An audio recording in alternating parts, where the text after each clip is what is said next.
샬롬 샬롬 샬롬. 하나님 사랑합니다. 여러분 주 안에서 사랑합니다.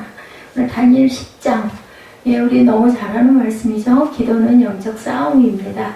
1절에서 21절까지 우리 한번 살펴보도록 하죠. 10장은 다니엘은 히데겔 강가에서 하나님으로부터 주어진 환상을 통해서 장차 임하실 예수 그리스도에 대한 예언을 선포하는 내용입니다. 큰 전쟁에 관한 환상을 보기 전에 먼저 세일에 동안 21일이죠. 금식합니다. 그 후에 한 사람이 나타나면서 미래에 관한 환상이 전개됩니다. 금식 기도 중에 나타나는 환상은 어떤 것이었을까? 다니엘이 물도 먹지 않고 머리에 기름도 바르지 않고 기름진 음식도 안 먹었죠. 다니엘은 세일에 동안 슬퍼하며 금식을 합니다. 다니엘이 이렇게 장기간 금식하며 슬퍼한 것은 자신과 이스라엘 백성들의 죄와 그들이 당하는 민족적인 환난과 고통 때문에 금식을 한 것이고, 그와 간접적인 동기는 고국에 돌아간 유대인들의 성전 중건 작업이 적들에 의해서 심히 박해를 받는다는 소문을 들었어요. 그죠? 그 회방을 놀아가지고 6년 동안 중건이 14년인가요? 재건이 중단됐었죠. 여기서 우리는 다니엘의 뜨거운 민족의 하나님을 전을 사모하는 열정을 다시 한번 느낄 수가 있는데, 금식은 자신을 부정하게 하고 오직 하나님만을 의지하는 것으로 하나님의 응답이 신속히 오게 하는 비결이다. 자신을 부정하게가 아니라 부정하고, 나를 부정하고 난 죽어도 좋사오냐는 뜻이죠. 내 생명을 하나님 앞에 내어 맡기는 그러한 그 행동입니다. 하나님 앞에 금식하는 부분, 느헤미야 1장 4절에 내가 이 말을 듣고 앉아서 울고 수일 동안 슬퍼하며 하늘의 하나님 앞에 금식하여 기도했다. 느헤미야도 이렇게 금식하고 기도합니다. 원수의 압제로 인해서 슬퍼한다. 시편 42편 9절입니다. 내 반석이신 하나님께 말하기를 어찌하여 나를 잊으셨나이까? 내가 어찌하여 원수의 압제로 말미암아 슬프게 다니나이까 이로다. 이렇게 증거합니다. 세마포 옷을 입은 사람들에 대해서 5절에 얘기를 하죠. 다니엘은 세일에 동안 금식 후에 이상을 보게 됩니다. 우리 5절 잠깐 볼까요? 그때 내가 눈을 들어 바라본 적 한 사람이 세마포 옷을 입었고 허리에는 우바스 순금띠를 띠었더라. 이렇게 나오죠. 자, 그래서 또 그의 몸은 황옥 같고 그의 얼굴은 번갯빛 같고 그의 눈은 횃불 같고 그의 팔과 발은 빛난 녹과 같고 그의 말소리는 무리의 소리와 같더라. 아주 말소리가 컸던 것 같아요. 자, 이 환상을 다니엘이 보았고 나와 함께한 사람이 이 환상을 보지 못하였어도 그들이 크게 떨며 도망하여 숨었느냐. 왜 그랬을까요? 우레소리 같은 무서운 소리가 났기 때문이겠죠. 자, 그는 히데겔 강가에서 세마포 옷을 입은 사람을 봅니다. 이를 천사 또는 천사장 미가엘을 가리킨다는 견해도 있으나 여기서는 그리스도를 상징한다. 자, 히데겔 강가에서 본 이상은 사도 요한이 감무섬에서 이상 가운데 본 인자의 모습, 계시록 1장 13절에서 18절에 증거합니다. 흡사하게 나타납니다. 세마포는 주로 대제사장의 옷을 만드는 데 사용되었고 금띠를 둘렀다는 것은 왕권을 뜻하고 있습니다. 따라서 다니엘이 본 이상은 우리 대제사장이며 만왕의 왕이신 그리스도의 모습으로 볼 수 있다. 이런 모습에서 계시록 1장 13절에서 18절에 보니 촛대 사이에 인자 같은 이가 발에 끌리는 옷을 입고 가슴에 금띠를 띠고 그의 머리와 털의 희기가 흰 양털 같고 눈 같고 그의 눈은 불꽃 같고 그의 발은 풀무에 단련된 빛난 주석 같고 나는 처음이요 마지막이니 곧 살아있는 자라 이제 세세토록 살아있어 사망과 음부의 열쇠를 가졌다. 이렇게 말씀하고 있습니다. 이 계시록의 증거를 봐서도 예수 그리스도를 상징한다는 것을 우리가 알 수 있다. 자, 세마포 옷을 입은 자 다니엘 12장 6절에도 그 중에 하나가 세마포 옷을 입은 자 곧 강물 위쪽에 있는 자에게 이르되 이 놀라운 일의 끝이 어느 때까지냐 하더라. 이렇게 얘기하죠. 공의는 허리띠를 삼는다고 이사야 11장 5절에 공의로 그의 허리띠를 삼으며 성실로 그의 몸에 띠를 삼으리라고 증거하고 있습니다. 큰 이상을 이렇게 해서 보죠. 다니엘이 이상을 본 히데겔 강가에는 여러 사람들이 있었습니다. 다니엘 혼자만 그런데 불구하고 본 거죠. 눈이 열려서 바라본 겁니다. 그와 함께한 사람들 크게 놀라 떨며 도망했다. 8절에 나타나죠. 다니엘 혼자서 이상을 본 것은 하나님께서 그에게만 말씀하시고자 하기 때문이라. 다니엘은 자신이 홀로 본 큰 이상의 장엄함에 압도되어 완전히 자아를 상실하고 말죠. 거룩한 인자의 출현은 그에게 새로운 충격을 주었고 자신의 죄악된 모습이 드러나면서 거의 죽은 자처럼 되어버린다. 그래서 하나님을 살아서 만나면 죽는다는 이야기가 그래서 있는 것 같습니다. 자, 소리만 듣고 보지 못하는 자들, 사도행전 9장 7절에도 같이 증거합니다. 같이 가는 사람들은 소리만 듣고 아무도 보지 못하여 말을 못하고 서 있더라. 사도행전 9장 7절에도 이렇게 증거하죠. 주께서 눈을 여셨다고 열왕요하 6장 20절에 사마리에 들어갈 때 엘리사가 이르되 야훼여 이 무리의 눈을 열어 보게 하옵소서 하니 야훼께서 그들의 눈을 여심에 그들이 보니 자기들이 사마리아 한가운데 있더라. 이렇게 우리 영안은 우리가 열리는 게 아니라 하나님께서 열어주셔야 열 수 있다라는 거. 귀도 마찬가지죠. 귀가 닫히면 하나님 음성이 들리지 않는다는 게 영적인 의미로는 말씀을 들어도 깨달지를 못하는 것을 나타냅니다. 다니엘에게 보냄을 받은 천사 미가엘이 나타내죠. 힘을 주었다. 거의 죽은 자처럼 혼수 상태에 빠진 다니엘은 하나님으로부터 보내진 천사에 의해서 일어났습니다. 11절에 보면 나타냅니다. 한 손이서 나를 어루만지기로 내가 떨었더니 그가 내 무릎과 손바닥이 땅에 닿게 일으키고 하고 얘기하죠. 자, 그리고 11절에 내가 이르되 큰 은총을 받은 사람 다니엘아 내가 내게 이르는 말을 깨닫고 일어서라. 내가 내게 보내심을 받았느니라 하더라. 그가 내게 이 말을 하는게 내가 떨며 일어섰습니다. 그가 내게 이르되 다니엘아 두려워하지 말라. 내가 깨달으려 하여 내 하나님 앞에 스스로 겸비하게 하기로. 이 겸비라는 것은 아주 겸손하게 순종하는 자세, 나를 낮추는 자세, 교만이 하나도 없는 자세를 가리킵니다. 네가 겸비했기 때문에 결심하던 첫날부터 내 말이 응답받았으므로 내가 내 말로 말미암아 왔느니라. 예, 미가엘을 하나님께서 보내신 거겠죠. 이렇게 해서 일어났습니다. 하나님께서 그리스도인에게 사명을 주실 때는 반드시 그 사명을 이행할 수 있는 힘도 함께 주신다라는 거죠. 하나님께서는 환상을 보내시며 동시에 힘도 보내셨다. 19절에도 이르되 큰 은총을 받은 사람이여 두려워하지 말라. 평안하라. 강건하라. 그와 같이 내게 말하며 내가 곧 힘이 나서 이르되 내 주께서 나를 강건하게 하셨사오니 말씀하옵소서. 이렇게 힘을 주시고 하나님께서는 우리를 사용하여 쓰신다는 거죠. 혼절하여서 수위를 알았다라고 다니엘 8장 27절에 이에 다니엘이 지쳐서 여러 날 앓다가 일어나 왕의 일을 보았느니라. 내가 그 환상으로 말미암아 놀랐고 그 뜻을 깨달은 사람은 아무도 없었느니라. 다니엘 여기서도 8장에서도 이렇게 말씀합니다. 어루만지 이렇게 세웠다고 8장 18절에도 그가 내게 말할 때 내가 얼굴을 땅에 대고 엎드려 깊이 잠들매 그가 나를 어루만져서 이렇게 세우셨다. 예, 하나님의 역사가 일어난 거죠. 그래서 그렇게 해서 천사를 사용하여서 깨우죠. 엘리야도 마찬가지였죠. 하나님께서 천사를 보내서 떡과 물을 먹이고 정신을 차리게 하죠. 깨달음을 주시기 위해서 다니엘은 미가엘을 통해서 깨달아 알게 합니다. 천사는 다니엘에게 깨달음을 주기 위해 하나님에 의해 정해졌습니다. 그는 다니엘에게 은총을 크게 받은 사람이라고 위로하죠. 다니엘은 그가 겸비케 하기를 결심한 날부터 그 기도가 하나님께 상달되었다. 그래서 우리가 기도하는 자세는 항상 우리가 회개를 먼저 해야 되고 나를 낮추는 거를 해서 정말 마음을 하나님께 올려드려야 됩니다. 마음 가려놓고 입에 바른 그러한 기도 아무 소용이 없죠. 아무리 아름답게 많이 한다 해도. 다니엘은 그가 겸비케 하기로 결심한 날부터 그 기도가 하나님께 상달되고 겸손의 중요성에 관해서는 아무리 강조해도 지나칠 수가 없습니다. 대개는 다 별로하는 사람들, 어떤 사람들 교만한 사람들이죠. 첫째는 우상숭배, 두 번째는 교만입니다. 성경 어느 곳에서나 차례는 그렇게 나타납니다. 하나님의 어떠하심을 아는 사람들은 자신의 신분이라든가 사회적인 지위에 관계없이 겸손하게 될 수밖에 없다. 그죠? 12절에 나타난 그 증거처럼 다니엘처럼 이렇게 겸손해져야 하나님께서 나를 바라보시고 내 소리를 들으신다라는 것. 하나님은 이 세계의 모든 사람들을 밝히 아시죠? 그분은 땅 끝까지 감찰하실 뿐만 아니라 각 사람의 신장도 살피신다 해서 신장이라는 것은 마음을 의미하죠. 우리 마음속. 그래서 우리가 아무리 사람에게는 인체가 통하고 그런 체하면은 잠깐 속을 수도 있지만 사람도 자꾸 그걸 거듭해서 보고 그 사람의 말과 행동이 다르다 보면 지켜보다 보면 금방 드러납니다. 근데 하나님이야 오죽하시겠어요. 딱 바라만 봐도 아시겠죠. 그래서 하나님이 받으시는 기도와 받지 않으시는 기도, 제단도 하나님이 받으시는 제단, 또 헌금도 하나님이 받으시는 헌금은 이렇게 다르다는 거.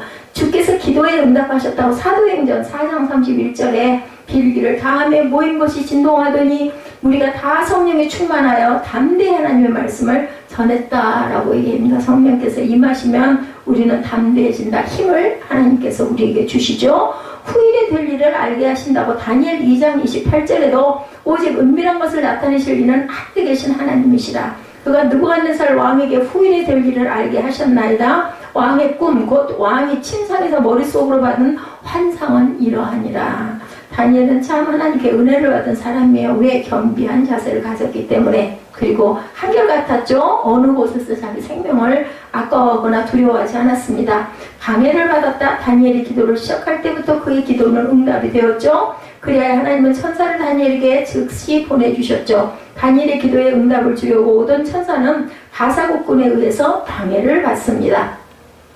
바사국군은 세계적으로 역사하는 악령의 세력을 상징하고 있어요. 악령의 세력들은 그리스도와 그 세계를 방해하려고 하지만 끝내 패배하고 말죠. 천사는 일시 방해를 받았지만 다니엘에게 오죠. 13절에 그런데 바사 왕국의 군주가 20일 동안 나를 막았으므로 내가 거기 바사 왕국의 왕들과 함께 머물러 있더니 가장 높은 군주 중 하나인 미가엘이 와서 나를 도와주므로 이제 내가 마지막 날에 내 백성을 당할 일을 내가 깨닫게 하려 왔노라. 이는 이 환상의 오래무의 일임이라 하더라. 미가엘 천사가 옵니다. 그가 이런 말로 내게 이를 때 내가 곧 얼굴을 땅에 향하고 말문이 막혔더니 나타납니다. 미가엘은 천사장이죠. 천사의 군주 중에 하나입니다.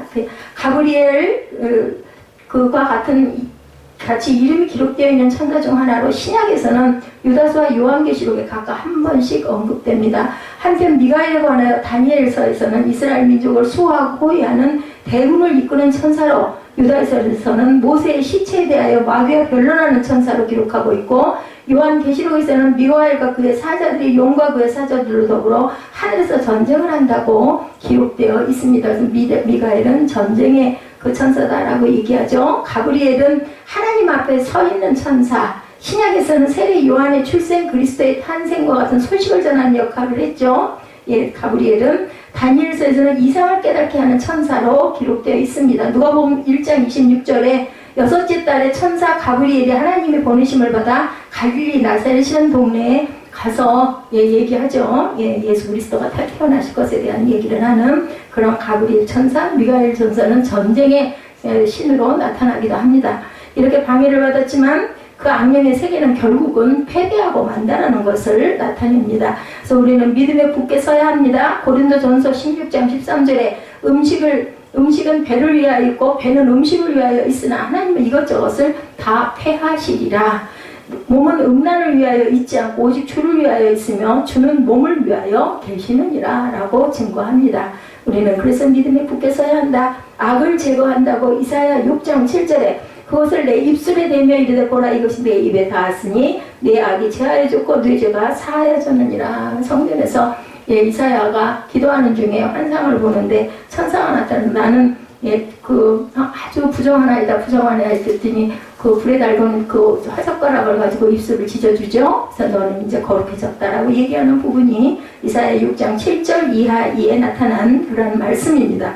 환상의 해석에 대해서 정신을 차린 다니엘입니다. 다니엘에게 나타난 사람은 오랜 세월이 지난 마릴의 사건, 즉 이스라엘이 당할 일을 깨닫게 하려고 나타났어요. 그러니까 앞으로 일어날 일, 그저 먼 미래에 있을 일에 대한 깨달음을 주었다. 다니엘은 그를 찾아온 자가 전해준 말로 인해서 놀라서 아주 정신이 나간 상태, 벙벙한 상태가 되었습니다. 그러나 인자 같은 이가 그의 입술을 만짐으로 입을 열어 말할 수 있게 되었다. 16절에 증거하죠. 근심이 내게 되어함으로 힘이 없어졌나이다. 내가 그 16절에 인자와 같은 이가 있어 내 입술을 만지는 내가 곧 입을 열어 내 앞에 서 있는 자에게 말하여 이르되 내 주여 이 환상으로 말미암아 근심이 내게 더함으로 내가 힘이 없어졌나이다. 내 몸에 힘이 없어졌고 호흡이 남지 아니하였으니 내 주여 이 종이 어찌 너희 내 주와 더불어 말씀할 수 있으리까 하니 또 사람의 모양 같은 것 하나가 나를 만지며 나를 감건케 하여 은총을 받는 사람이여 두려워하지 말라 평안하라 강건하라 그랬더니 힘이 났다라고 얘기하죠. 20절에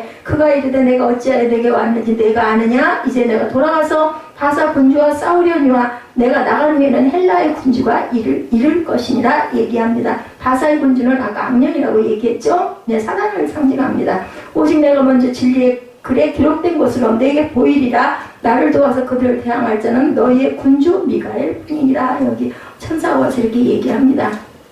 그래서 환상의 해석을 깨달아 알게 되죠. 정신을 차립니다. 다니엘에게 나타난 사람은 오랜 세월이 지난 마릴의 사건, 이스라엘이 당할 일을 깨닫게 하려고 나타났다. 다니엘은 그를 찾아온 자가 전해준 말로 인해서 정말 정신이 혼미했죠. 그렇지만 몸에 힘이 없어지고 호흡이 남지 않은 상태였으나 하나님으로 인해서 곧 힘을 얻고 말씀을 받습니다. 사람의 모양으로 나타나시죠. 빌립보서 2장 7, 8절에 오히려 자기를 비워 종의 형체를 가져서 사람들과 같이 되셨고 사람의 모양으로 나타나서 자기를 낮추시고 죽기까지 복종하셨으니 곧 십자가에 죽으심이라. 예수 그리스도가 사람의 모양으로 나타나셨다. 여기서도 이렇게 증거합니다.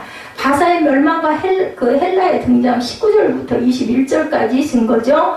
하나님으로부터 보냄을 받은 자는 다니엘에게 내가 어찌하여 내게 나온 것을 내가 아느냐. 이제 내가 돌아가서 바사군과 싸우려니와 내가 나간 후에는 헬라군이 이를 것이다. 자, 이제 헬라라는 나라가 등장한다는 것을 여기서 알게 하죠. 바사군과 싸운다는 것은 그리스도께서 예루살렘 성전과 성건축을 방해하도록 충동질하는 악령의 세력과 싸우는 것을 상징합니다. 이 바사곤이라는 건 사탄을 의미하죠. 이는 바사가 페르시아입니다. 페르시아 제국의 멸망과 헬라 제국의 등장에 대해서 구체적으로 예언하죠. 헬라를 통해서 페르시아를 막으신 하나님께서는 헬라 또한 로마를 통해서 저지시킵니다. 순서대로 망해가는 거죠. 결국 로마도 사라지죠. 여러 날 후의 일, 다니엘 8장 26절에 이미 말한 바 주야에 대한 환상은 확실하니 너는 그 환상을 간직하라. 이는 여러 날 후의 일입니다 하더라. 미래에 일어날 일을 알려주십니다. 자기의 비밀을 선지자에게 보이신다고 아모스 3장 7절에 주 야훼께서는 자기의 비밀을 그 종 선지자들에게 보이지 아니하시고는 결코 행하심이 없느니라. 그러니까 누군가 선지자에게 미리 알리고 그것을 선포하게 하시고 나서 행동하신다는 거죠. 미가엘에 대한 설명이 20절에서 21절에 나타나 있죠. 미가엘에게 나타난 이는 자신을 도와서 바사나 헬라군의 군을 대적하는 자는 바로 미가엘 뿐이다. 예, 전쟁의 신이죠. 하나님의 구원하시는 힘은 마치 동풍이 지중해를 향해서 다시스의 배를 쳐부수는 것과 같이 적들의 손에서 자기 백성들을 이렇게 구원하신다. 우리를 도울 자는 땅에서는 찾을 수가 없죠. 다만 우리를 지으시고 구속하시고 천지와 만물을 창조하신 여호와 하나님밖에는 안 계시다.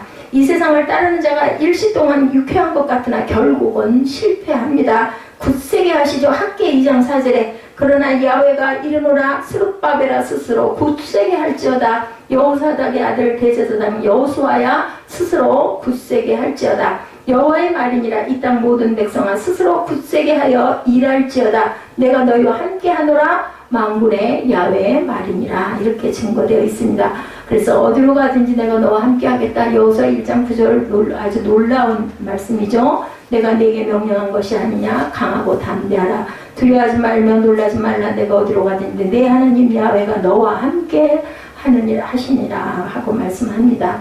하나님께서는 항상 강하고 담대해라. 놀라지 말아라. 내가 내 하나님 야훼가 너와 함께 하느니라 하십니다. 그것을 저와 여러분에게도 항상 말씀하신다는 것을 잊지 마시기 바랍니다. 환상을 보기 전에 취한 다니엘의 행동은 우리에게 시사하는 바가 매우 큽니다. 하나님은 아무에게나 당신의 뜻을 보여주시는 것이 아니라는 것이 다니엘 10장을 통해서 나타나죠. 여러 사람과 함께 있었지만 들리는 사람은 다니엘에게 밖에는 보이지가 않았다. 하나님의 뜻대로 살려고 애쓰는 자에게 하나님의 뜻을 보여주시는 하나님이심을 우리가 이 10장을 통해서 깨달아야 되겠다. 사탄이 우리의 기도를 방해하나 열심히 기도할 때 하나님께서는 천사를 보내주셔서 우리를 도와주시고 그리고 겸비한 자에게 빠르게 응답해 주신다는 것이 본문에 나타나 있는 중심, 핵심입니다. 그러므로 내 기도가 사탄과 영적 싸움과 승리의 수준까지 올라가 있는지를 항상 생각해 봐야 되겠다. 다니엘처럼 흑암의 나라에 대하면서 기도로 영적 싸움을 해보는 담대하게 행하는 저와 여러분 되시기 바랍니다. 그래야 다니엘처럼 시대를 살리는 큰 믿음의 사람으로 우리가 거듭날 수가 있다. 그리고 인생에도 실패하지 않겠죠? 그렇게 기도로 무장한 사람은.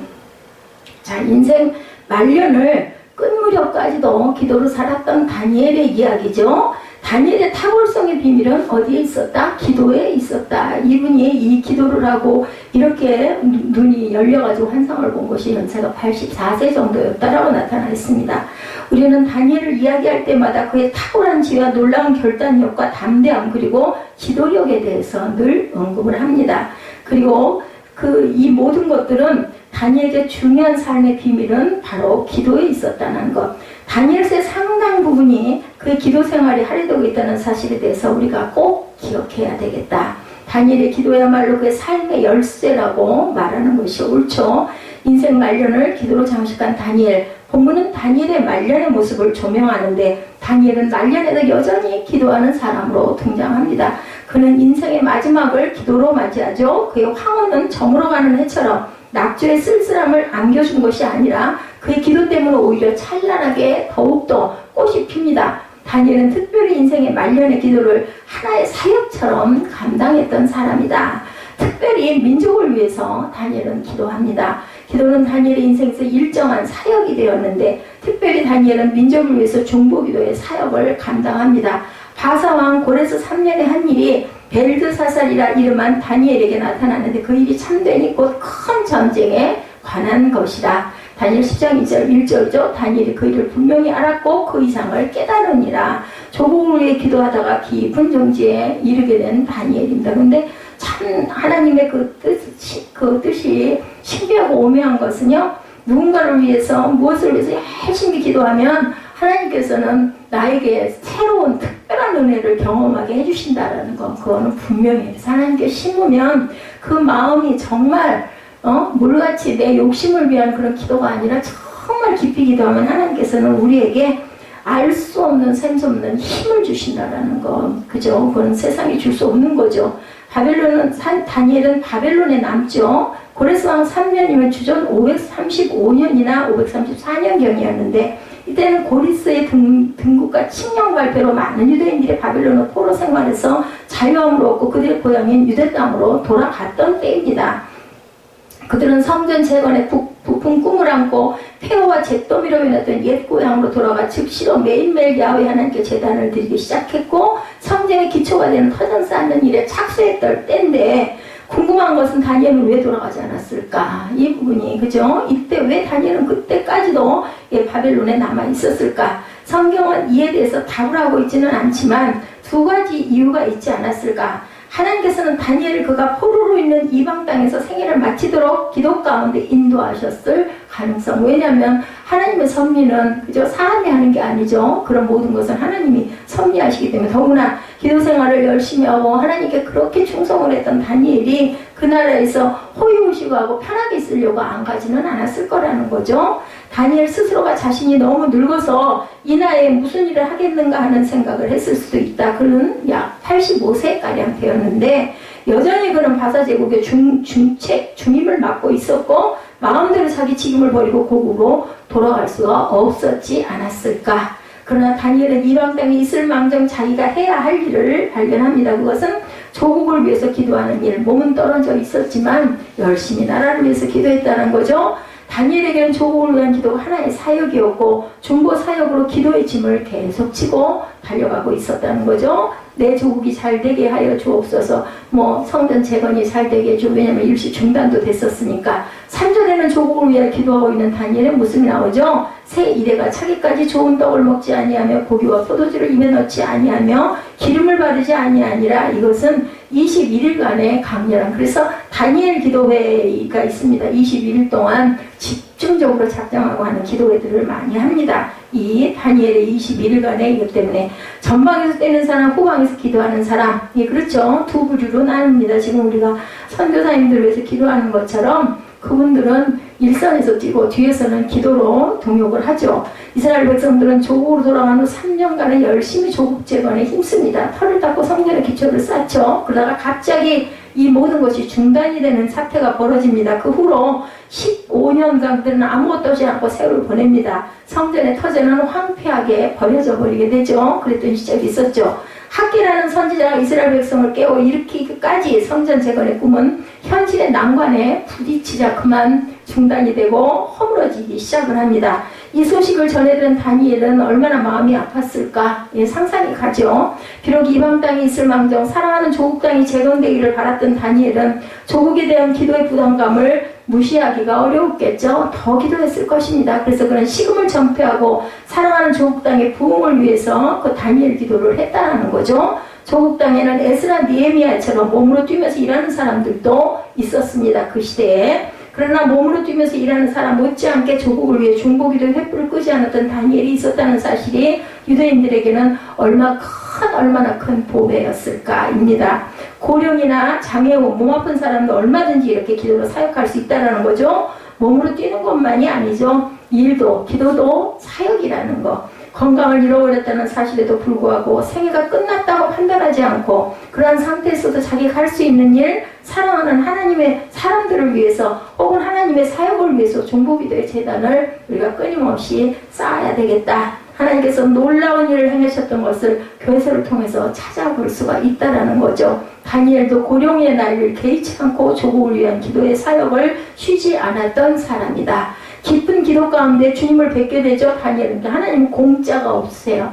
열심히 기도할 때 하나님께서는 특별하게 은총을 내리신다는 것을 우리는 알게 됩니다.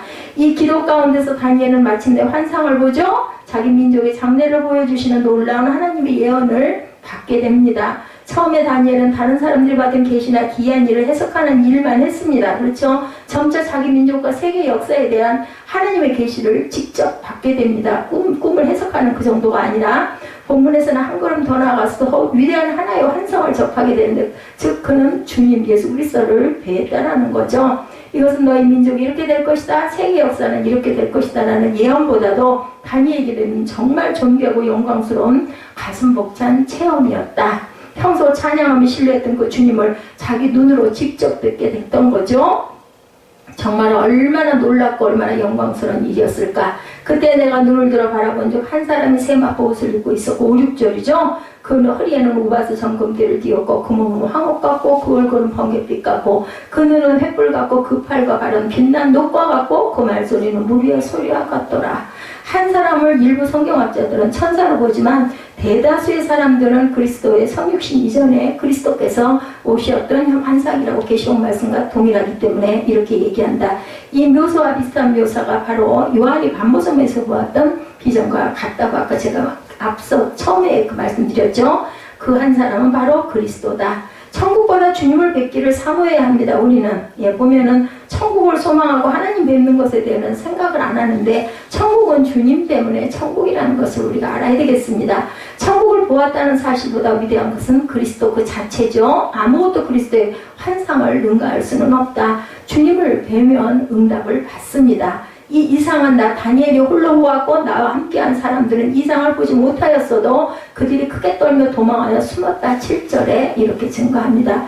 주님의 영광스러운 환상이 나타날 때 너무 영광스러워 사람들은 벌벌 떨었지만 친히 그 환상을 목격한 것은 다니엘 혼자였다. 무섭고 아마 두렵고 떨렸을 거예요. 이거 부들부들 떨었다라는 거죠. 이방 나라에 끌려온 어려움 속에서도 주님을 사모하고 바라보았던 다니엘은 기도 속에서 꼭 주님의 빛나는 영광을 바라보게 되었다. 어안이 봉봉했다고 아까 본문에 나타났죠. 그 주님으로부터 다니엘은 기도의 응답을 받습니다. 이 기도 응답에 대한 내용이 11장과 12장의 내용입니다. 그 전에 먼저 다니엘의 기도에 대해서 하나님의 환상으로 응답하셨다는 사실 속에서 몇 가지 교훈을 우리가 살펴봅니다. 다니엘의 기도가 우리에게 주는 교훈은 첫째로 하나님은 성도들의 기도를 즉각적으로 들으신다라는 거죠. 성도입니다. 여기서 중요한 것은 그냥 기도하는 사람이 아니라 하나님이 바라보기 온전한 성도의 기도. 한 손이 있어 나를 어루만지기로 내가 떨더니 그가 내 무릎과 손바닥에 땅에 닿게 일으키고 내게 이르되 은총을 크게 받은 사람 다니엘아 내가 내게 이르는 말을 깨닫고 일어서라. 내가 내게 보내심을 받았느니라. 이렇게 말씀을 합니다. 그가 내게 이 말을 한 후에 내가 떨며 일어서매 그가 내게 이르되 다니엘아 두려워하지 말라. 내가 깨달으려 하여 내 하나님 앞에 스스로 겸비케 하기로 결심하던 첫날부터 내 말이 들으신 바 되었으므로 내가 내 말로 인하여 왔느니라. 10절에서 12절에 이렇게 증거하죠. 여기서 말씀하시는 분은 천사예요. 천사. 그죠? 아마도 가브리엘 천사였을 것이죠. 성도들의 기도를 듣고 하나님께서 파견하신 천사 가운데 가장 많은 신물을 담당하는 메신저 천사가 바로 가브리엘이다. 자, 다니엘이 하나님의 비밀을 알기 위해서 민족의 장래에 대해서 하나님께서 어떻게 응답하셨을까를 알기 위해서 금식하고 기도한 첫날부터 내 말을 들으신 바 되었다라고 증거합니다. 우리가 기도하는 그 순간 하나님은 즉각적으로 우리의 기도를 들으신다라는 거. 영유신 하나님이시니까 이 말은 하나님께서 내 소원대로 응답을 하신다는 것이 아니라, 다 하신다는 것이 아니라 우리의 기도에 즉각적으로 귀 기울여 주신다. 저 녀석이 기도를 온전히 하고 있나, 잘못하고 있나. 그래서 그 다음에 누가 개입을 하세요? 성령께서 개입을 하시더라고요. 잘못 해석하고 잘못 생각하고 있는 것을 성령께서 우리 마음의 감동으로 바로잡아 주십니다. 우리가 기도를 하다 보면 나는 분명히 이게 옳고 나는 너무 이런 부분이 너무 억울해 죽겠는데 내게 오는 하나님의 음성은 반대로 온다라는 것을 저는 여러 번 경험을 했습니다. 둘째로 마귀들이 기도의 응답을 방해하고 있기도 하다라는 사실이 오늘 본문에 나타나죠. 하나님이 즉각적으로 기도를 들으셔서 많은 경우 악령들이 기도가 응답되는 과정을 지연하고 방해하고 있다는 사실을 우리가 주목을 해야 된다. 그런데 바사 국군이 21일 동안 나를 막았으므로 내가 거기 바사국 왕들과 함께 머물러 있더니 군장 중 하나 미가엘이 와서 나를 도와주므로 이렇게 얘기하죠. 이제 내가 말일에 내 백성이 당할 일을 내게 깨닫게 하러 왔노라. 심지어는 누구도 가브리엘도 그 마귀의 사탄의 방해를 받아가지고 머물러 있다가 도와주는 미가엘이 옴으로 인하여 내가 왔다라고 말하죠. 여기서 이제 내가 말일에 내 백성이 당할 일을 내게 깨닫게 하러 왔노라. 대저 이 이상은 오랜 후의 일이니라. 13, 4절에 그렇게 증거합니다. 이것은 언뜻 정치적인 설명 같아 보이지만 자세히 보면 바와 사각군이 나오는데 바로 바사의 군대가 아니라 바사의 군주를 이야기하는 것으로 바사의 군주는 페르시아를 가리키면서 담당하는 천사를 가리킨다는 거. 에베소서 6장에서 바울 사도는 악령들에 관해서 묘사할 때 정사와 권세와 이 어둠의 세상 주관자들이라고 이렇게 12절에 얘기하고 있죠. 에베소서 6장에 악령들은 타락한 천사들로 다스리는 자들입니다. 이들은 종종 군왕이나 군주에게 역사에서 그들의 배후에서 영적으로 조정을 해서 그래서 악한 왕들이 그렇게 나타나는 겁니다. 다니엘의 기도에 응답하기 위해서 가브리엘 천사가 활동할 때 바사를 지키고 다스리던 악한 영의 역사가 21일 동안 가브리엘을 방해하고 막았던 것이다. 수호 천사가 있듯이 지역마귀 나라 귀신도 있다라는 거예요. 영적인 세계에는 천사로는 공부하면 개인을 지키는 수호 천사도 있지만 그 삼성 그 생명에 나오는 그 프로그램 중에 하나가 수호천사 그게 있습니다. 복음이 어린아이들을 지키는 천사도 있고 한나라를 담당하는 천사도 있다. 타락한 천사의 왕인 사단도 있죠. 마귀는 예수님에게 자기에게 절을 하면 천하 만국을 주겠다고 마태복음 4장 8절에 증거하죠. 그렇게 할 권세가 그에게도 있다는 겁니다. 그래서 마귀를 이 세상의 신이라고 부릅니다. 이 세상 신, 하나님의 나라의 그 천사가 아니라 이 세상의 신도 신 나름이죠. 악한 귀신이죠. 마귀는 그의 졸개들인 타락한 천사들의 각 나라를 주고 정치가의 배후에서 그들의 마음을 움직이고 그 나라의 정치에 관해서 간섭하면서 역사의 혼란을 일으키는 히틀러나 스탈린 같은 사람들, 그 좀 무서운 그런 사람들도 있죠. 김일성 같은 사람들. 어마어마한 영적 전쟁이 지금도 우리 눈에는 보이지 않지만 벌어지고 있다는 사실을 우리가 본문을 통해서도 느낄 수가 있는데 군대장관 천사 미가엘이 도왔다고 나타나죠. 21일 동안 가브리엘이 천사와 바사에 역사하던 악한 영 사이에 맹렬한 전투를 벌였을 때 군대장관 천사 미가엘이 도와주러 왔다. 이 미가엘은 선한 천사들 중에서 강력한 힘을 가진 전쟁의 신이죠. 전쟁의 천사입니다. 그는 요한계시록 12장 7절에도 마귀와 대적할 때마다 하나님이 부리시는 좋은 천사 가운데 하나가 바로 미가엘인데 이 미가엘이 다니엘서 10장에서 사단과의 전투에 간섭했다라고 오늘 본문에서 증거하죠. 그래서 마침내 하나님의 뜻이 이루어집니다. 셋째로 기도는 고된 영적 싸움입니다. 결국은 모든 그리스도인이 심각한 기도는 영적인 싸움이고 다니엘의 기도가 끝났을 때의 모습을 보면 기도가 얼마나 무서운 싸움인지를 우리가 알 수가 있는데 내 몸에 힘이 없어졌고 호흡이 남지 아니하였사오니 이렇게 증거하죠. 17절에 내 주의 이종이 어찌 능히 내 주로 더불어 말씀할 수 있으리까 이렇게 얘기합니다. 다니엘은 마침내 힘이 빠져버렸어요. 금식하고 기도하면서 영적으로 투쟁을 했기 때문에 그만큼 기도는 힘든 것이다. 영적인 전쟁을 치르는 거죠. 그래서 바울 사도가 우리의 씨름은 혈과 육에 대한 것이 아니요 정사와 권세와 이 어둠의 세상 주관자들과 하늘에 있는 악한 영들에게 대함이라고 에베소서 6장 12절에 증거하죠. 진실한 그리스도인들의 기도는 마귀와의 전쟁이라는 사실을 우리가 잊어버리면 안 되겠다. 큰 역사에는 큰 기도의 전투가 당연히 필요하겠죠. 전쟁도 전쟁 나름입니다. 예수께서도 십자가에 달리시기 전에 기도하실 때 악령과 싸우시죠. 주님은 큰 사역을 할 때마다 좀 더 처절하고 좀 더 철저한 기도를 했어요. 그래서 힘쓰고 더욱 애써 기도하셨다라고 증거합니다. 땅에 땅이 떨어지니 핏방울같이 됐더라고 하죠. 누가복음 22장 44절입니다. 이렇게 기도해야 하나님의 응답이 임한다라는 겁니다. 우리를 통해서 이 위대한 하나님의 역사와 기록과 영광이 나타나지 않는 것은 어찌 보면 우리 기도가 그만큼 처절하지 않기 때문이기 때문에 당연하지 않겠는가. 천사가 돕죠. 얼굴에 땀방울이 핏방울이 되기까지 예수께서는 기도하셨습니다. 그런데 이렇게 주님 기도할 수 있도록 누가 도왔어요? 누가복음 24장 44절에 보면 천사가 하늘로부터 예수께 나타나 힘을 돕더라 라고 증거하고 있습니다. 마치 다니엘이 기도할 때 그 기도가 이루어질 수 있도록 천사들이 역사했던 것처럼 주님이 십자가를 지시기 전에 그 고된 기도의 싸움에도 천사들의 도움이 함께했다. 그래서 우리도 그 고백하잖아요. 성령께서 우리 연약함을 위해서 대신 기도해 주신다라고 얘기하는 말씀이 같은 맥락의 말씀입니다. 기도는 고된 영적인 싸움이죠. 때때로 우리는 이 기도의 싸움을 싸울 필요가 있을 때를 만나죠. 인생의 심각한 결정 앞에서 주님이 감당하시던 기도의 자세로 우리의 삶의 과제를 감당할 수 있다면 그 결과는 어떻겠어요? 기도해볼까 기도나 해볼까 해서는 안 된다라는 겁니다. 정말 전투하는 자세로는 기도할 줄 알아서 작전 기도들을 바로 그래서 이렇게들 합니다. 내지로 승리 기도는 새 힘을 얻게 하죠. 기도는 우리를 지치게 하는 그 육신이기 때문에 탈진하고 지칩니다. 우리의 에너지를 소모시키는 힘든 싸움이지만 사람들이 그래서 기도를 안 하고 피하고 도망가고 또 막 기도로 들어가기 전에는 막 여러 가지 분심이 오다 보니까 조금 그냥 입술로 기도하고 말아버리는데 그 고비를 넘어서고 나면 정말 깊은 기도로 들어가고 나면 정말 하늘에서 힘을 주시기 때문에 우리가 막 그걸로 인하여 기뻐하면서 기도가 그냥 저절로 막 이어지고 시간 가는 줄 모르고 기도를 하게 되죠. 새로운 힘을 하나님께서 공급해 주십니다. 또 사람의 모양 같은 것 하나가 나를 만지며 나를 강건케 하여 이르되 은총을 크게 받은 사람이여 두려워하지 말라. 평안하라 강건하라 강건하라. 그가 이같이 내게 말하면 내가 곧 힘이 나서 가로되 내 주께서 나를 힘이 나게 하셨사오니 말씀하옵소서. 18, 19절에 이렇게 증거합니다. 기도를 마친 다니엘이 쓰러지지 않았죠. 새 힘을 공급을 받습니다. 기도는 영적인 에너지를 소모하는 참으로 힘든 작업이지만 하나님의 놀라우신 은총과 도우심을 함께 했을 때 우리는 새 힘을 가지고 독수리처럼 날개치는 같이 일어서게 되죠.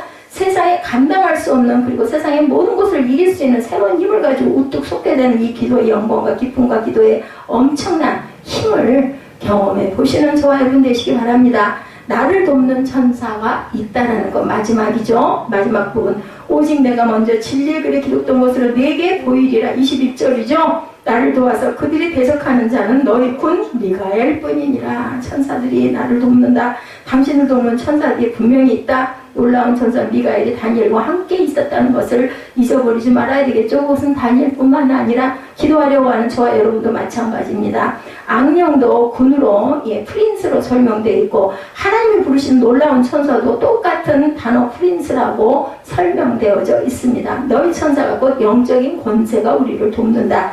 천사의 가장 중요한 기능은 구원받은 성도를 섬기는 것이라고 히브리서 1장 14절에도 증거합니다.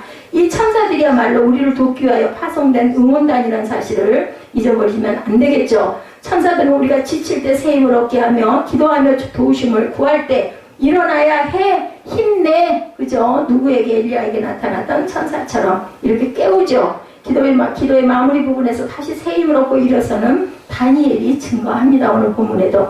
다섯째로 기도의 싸움은 말씀의 도우심을 또한 동반해야 된다. 그래서 말씀이 밑바탕에 깔려있지 않으면 안 되죠. 뭐라 그랬어? 21절에 오직 내가 먼저 진리의 글에 기록된 것으로 보이리라. 얘기한 진리의 글이라는 건 성경이겠죠. 하나님의 말씀입니다. 나를 도와서 그들을 대적하는 자는 너희 미가엘 뿐이니라 라고 증거합니다. 진리의 글은 성경이죠. 말씀을 의지하고 붙들고 기도의 싸움을 해야 된다. 하나님의 그리스도인들로 더불어 이 땅에서 사단과의 싸움은 영적인 전쟁에서 우리의 삶을 지키고 하나님의 자녀들께 승리해야 된다. 그래서 우리가 헌금 봉투를 쓸 때 항상 그죠? 앞절에 말씀을 쓰지 않습니까? 거기에 내 마음이 다 담깁니다. 우리가 다 하지 못하더라도 짧고 간결하게 하더라도 그 성경 말씀이 분명한 것은 증거할 줄 알아야 되기 때문에 우리가 말씀을 꼭 쓰고 기도할 때도 길지는 않더라도 감동이 되는 구절을 꼭 우리가 읽고 외우면 좋겠지만 못 외우니까 뭐 눈으로 읽고 정확하게 그죠? 소리로 하나님께서는 보시고 들으시고 우리 마음을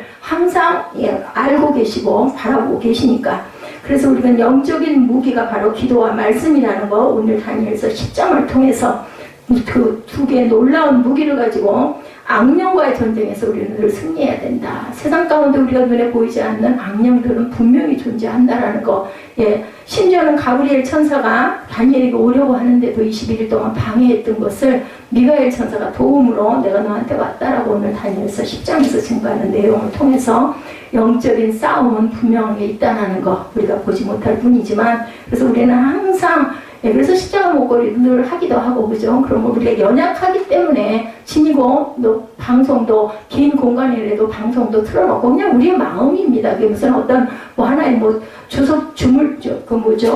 주문처럼 외우는 게 아니라 우리의 마음으로 그죠? 공간들을 전부 왜냐면 모든 공간 안에 모든 그런 세력들이 우리가 보이지 않는 세력들이 존재하기 때문에 찬양과 그러한 그 말씀이 살아있으라고 저는 늘 라디오를 틀어놓고 이렇게 빈 집일지라도 그렇게 정리를 하고 오긴 합니다. 꺼져 있을 때 너무 마음이 아파요. 지직거려서 뭐 전파 소리가 있거나 해서 껐을 수도 있겠지만 그래서 우리는 늘 하나님 가까이 잘 알 수 없지만 우리는 거의 장면과 같은 존재들이지만 항상 함께 하시고 항상 도우심을 청하시고 그리고 겸비한 자세가 되시고 그리고 내 마음을 항상 맑게 기경하시는 그래서 하나님이 내 기도를 들으실 수 있는 제가 이 자리에 서게 된 것도 그 기도하는 그 기간 동안 하나님이 큰 총을 주시고 만나진 것은 그래도 마음이 하나님을 향한 마음이 맑고 깨끗했기 때문이 아닐까 그걸로 인해서 은혜를 받아 제가 이렇게 서 있죠. 그래서 아마 제가 생명이 살아있다 할 수가 없는 상황일 겁니다. 지금 이 상황이. 저는 분명하게 증거했습니다. 우리가 기도하고 힘들지만 그것 이상으로 힘을 주시고 우리 마음에 기쁨과 감사를 주신다는 것 잊지 마시는 저와 여러분 되시기를 은혜 받으시는 그러한 하나님의 귀한 성도들이 되시기를 주님의 이름으로 축복합니다.